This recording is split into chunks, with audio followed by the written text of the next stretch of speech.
Hi friends, welcome to SPR media box. Prathipadu assembly నియోజకవర్గం గుంటూరు జిల్లా గుంటూరు లోక్సభ నియోజకవర్గంలోని 7 అసెంబ్లీ సెగ్మెంట్లలో ఒకటి. ఈ నియోజకవర్గం 1951లో ఏర్పాటైంది. 2019 నాటికి ఈ నియోజకవర్గంలో మొత్తం 2,50,247 మంది ఓటర్లు ఉన్నారు. గత ఎన్నికలలో వైసీపీ నుండి పోటీ చేసి గెలిచిన మేకతోటి సుచరిత ప్రస్తుత నియోజకవర్గం యొక్క సిట్టింగ్ ఎమ్మెల్యే. ప్రత్తిపాడు అసెంబ్లీ నియోజకవర్గం విషయానికి వస్తే మొదటి నుంచి ఇక్కడ కాపు సామాజిక వర్గానికి చెందిన నేతలే ప్రాతినిధ్యం వహిస్తున్నారు.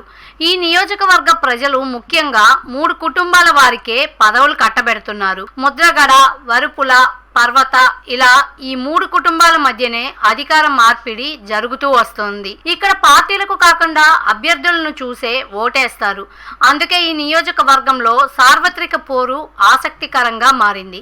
ఈ క్రమంలో ఈ నియోజకవర్గం యొక్క గత ఎన్నికలని ఓసారి విశ్లేషిద్దాం. 2009 ఎన్నికలలో కాంగ్రెస్ అభ్యర్థి మేకతోటి సుచరిత, టీడీపీ అభ్యర్థి కందుకూరి వీరయ్య, పీఆర్పీ అభ్యర్థి కొరివి వినయ్ కుమార్లపై పోటీ చేసి 2042 ఓట్ల మెజార్టీతో గెలుపొందారు. 2012లో ఇక్కడ బై ఎలక్షన్స్ వచ్చాయి.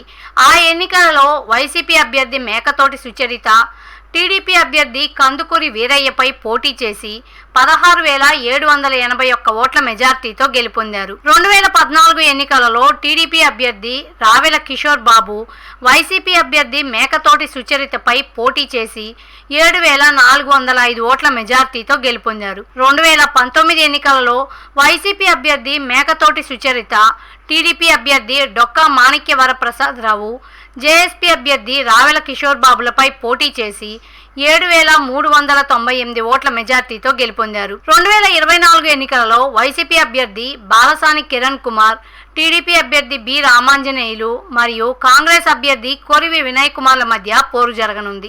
ప్రజాస్వామ్యం వర్ధిల్లాలన్నా, మన జీవితాలు తలరాతలు మారాలన్నా అది కేవలం ఒక్క ఓటుతోనే సాధ్యం. మనం వేసే ఓటు మన భవిష్యత్తును, రాబోయే తరాల మనుగడను నిర్ణయిస్తుంది. అంతేకాదు మన ఓటుతోనే నవ సమాజం నిర్మితమవుతుంది, ఇంకా దేశ దిశ దశను మారుస్తుంది. ఓటు అనే 2 అక్షరాల పదం దేశ చరిత్రనే మార్చేస్తుంది. కేంద్ర ప్రభుత్వం జనవరి 25ను జాతీయ ఓటర్ల దినోత్సవంగా ప్రకటించింది. కుల, మత, ప్రాంత, లింగ, జాతి, భాష అనే భేదం లేకుండా దేశంలో నివసించే 18 సంవత్సరాలు నిండిన పౌరులు అందరికీ భారత రాజ్యాంగం ఆర్టికల్ 326 ద్వారా ఓటు హక్కును కల్పిస్తుంది. ప్రజాస్వామ్యాన్ని గౌరవించాల్సిన బాధ్యత ప్రతి పౌరుడిపై ఉంది. ప్రజాస్వామ్యానికి ఓటే పునాది. దేశ, రాష్ట్ర భవిష్యత్తును నిర్ణయించేది ఈ ఓటే. అలాంటి ఈ ఓటును డబ్బుకు, మద్యానికి అమ్ముకోకుండా భారత ప్రజాస్వామ్య పరిరక్షణ కోసం ప్రతి ఒక్కరూ